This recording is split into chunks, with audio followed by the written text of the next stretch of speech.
TDP Janasena పొత్తుల గురించి మాట్లాడమని మీరు రిక్వెస్ట్ చేస్తున్నారు. ఏం మాట్లాడతాం? కొత్త సబ్జెక్టా ఇది? పవన్ కళ్యాణ్ 25 సీట్లకు అమ్ముడుపోతాడని 100 సార్లు చెప్పారు. హర్రామ్ జోగయ్య, ముద్రగడ పద్మనాభం గారు లేదు 50-60 సీట్లు ఇవ్వాలి, సీఎం పోస్టు 2.5 సంవత్సరాలు ఇవ్వాలి.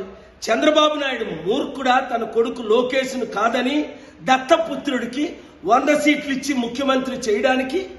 కాపులు బీసీల పట్ల న్యాయం చేశాడు ఎప్పుడైనా చంద్రబాబు నాయుడు? ఈరోజు 94 సీట్లు టీడీపీ ప్రకటించింది. బీసీలకేది ప్రథమ స్థానం ఉందా?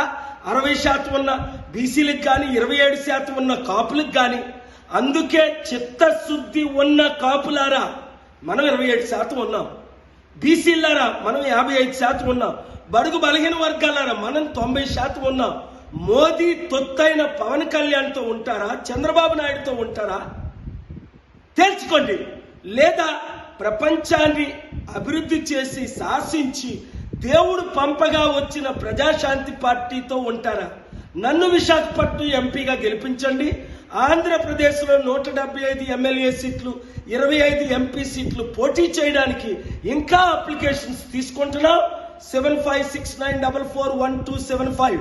ఈ తొత్తులకు, ఈ కుటుంబ కుల రాజకీయ నాయకులకు, పార్టీలకు గుడ్ బై చెప్పాలంటే టీడీపీ, వైసీపీ, జనసేన నుండి బయటికి రండి. ఏ చిన్న పార్టీలకి ఓటేయకండి, చేల్చకండి. ప్రజాశాంతి పార్టీని గెలిపించుకోండి. రాష్ట్ర రక్షకులుగా, దేశ రక్షకులుగా మారండి. ఈ వీడియోని అందరికీ షేర్ చేయండి. కలిసి పోరాడదాం. అంబేద్కర్ ఆశయాలు నెరవేర్చుదాం.